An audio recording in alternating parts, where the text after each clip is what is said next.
Here's the weird thing about small talk. Most people treat it like the commercials before a movie. Something to sit through, not something to enjoy. Everyone's chasing that deep, soul-bonding talk, the kind of conversation that means something. But here's the truth. Literally every single relationship you've ever built started with some awkward little exchange, like, "What class are you in?" or "Nice weather, huh?"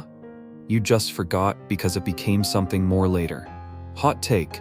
Small talk isn't about impressing people with the perfect words. It's mostly about making someone feel like an actual human being instead of an NPC waiting for you to click. Dialogue option A. You don't need to be slick or smooth or have a prepped script. You need one core skill: active noticing. I know, it sounds like something out of a mindfulness app, but stick with me. Active noticing is just this: paying attention to the person in front of you like they actually matter. Not their vibe, not their energy, but the real stuff. What are they wearing? What are they drinking? Are they glancing at the exit like they're dying to leave? Notice. Then casually mention it in a way that opens the door, not shoves them through it. That's really it. Honestly, I could stop the video here, but stay with me. This will make your life easier. Here's why it works. First, people just want to be acknowledged. Not in a "you're a deep, mysterious soul" way, but more like, "Hey, I see you." It's how our brains are wired. We want to feel like we exist. Second, it's low pressure. You're not interrogating them with, "So what do you do?" or "Where do you see yourself in 5 years?" You're just tossing out a friendly observation and seeing if they toss something back. Say you're in a coffee shop. Person next to you is holding a book. Most people go, "What are you reading?" Which sounds polite, but it's actually a pop quiz. They've got to explain, justify, summarize. No one's in the mood. Instead, try this. "That book looks like it's been through a war." Bam, that's it. They'll laugh, they'll comment, they'll say, "Yeah, third time I'm reading it." Or, "It's terrible, but I can't quit." Either way, you started something. Or say you're at a party, introvert nightmare scenario. Someone walks past with a plate of food that looks questionable. Don't look away. Just say, "Wait, is that the chicken? It looks like it fought back." Funny, low stakes, and honest.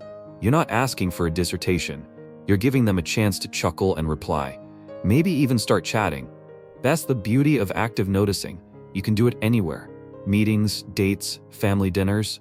And the best part is it shifts focus away from you. You don't need to be clever or magnetic. You just need to notice things and mention them. It's really that simple. And here's the key. The more you practice noticing details, the little overlooked stuff, the more natural small talk becomes. And speaking of noticing patterns, let me tell you about something that uses that same idea. Not for socializing, but for learning. It's called Brilliant, today's sponsor. Brilliant is like active noticing for your brain. Instead of lectures and memorization, you learn by doing, spotting patterns, solving puzzles, actually engaging with the material. Whether you're into math, coding, data analysis, or just curious about how AI works, they've got it all. Their lessons are interactive, easy to digest, and built to actually teach you how to think, not just cram facts. You can do a few minutes a day or binge a topic over coffee.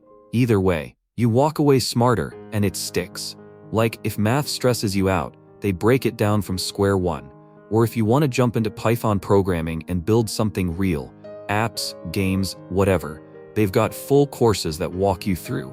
So if that sounds like your thing, hit up brilliant.org/someunfilteredguy or use the link below, and you'll get 30 days free, plus 20% off a premium membership. All right, back to the good stuff. Let's talk about what active noticing actually looks like when you do it. First, ditch your phone, pull out your earbuds. Pretend you're in a mystery show and you're the main detective. Look at people. What are they wearing? Are they tapping their feet, staring at the wall? That's information. You're gathering clues. Second, turn what you see into small comments.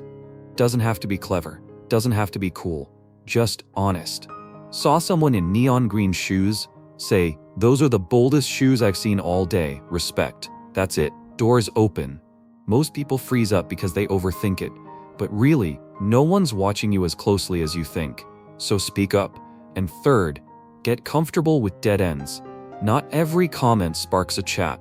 Sometimes they smile, nod, and that's it. Cool. You tried. No big deal. Try again with someone else. Over time, this stops being scary and starts being fun. You'll realize small talk isn't about dazzling someone or being the most interesting person in the room. It's about making the moment feel real. It's grounded, it's present, it works. And it works better than trying to impress people. And yeah, I get it. You're probably thinking, that's too easy. There's no way this works. But think, when was the last time someone actually noticed something about you and said it out loud with no weird agenda? It rarely happens. So when you do it, people take notice. It disrupts the script, makes them perk up. Let's say you're at a Halloween party. Someone walks in wearing a tie covered in rubber ducks. Most people ignore it, or they say, "Nice tie."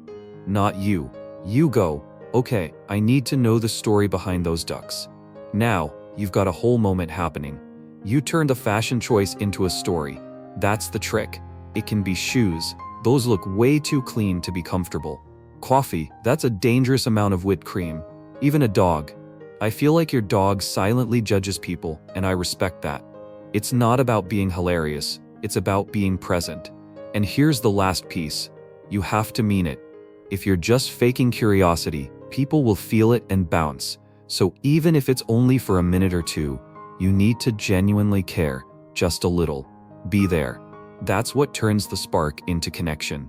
See, most of us think we're bad at small talk because we hate shallow conversations, but that's not it. Small talk only feels shallow when you're not paying attention. If you are, suddenly it's not shallow at all. You start to notice how interesting people are, even when they're talking about seemingly boring stuff. That's the magic. So next time you're standing in line or sitting next to someone, stop overthinking. Just notice something, say it, and see what happens. Worst case, they ignore you. Best case, you just made someone's day, or even a new friend. Either way, you're not stuck in your head anymore. You're in the moment, and that's what small talk is really for.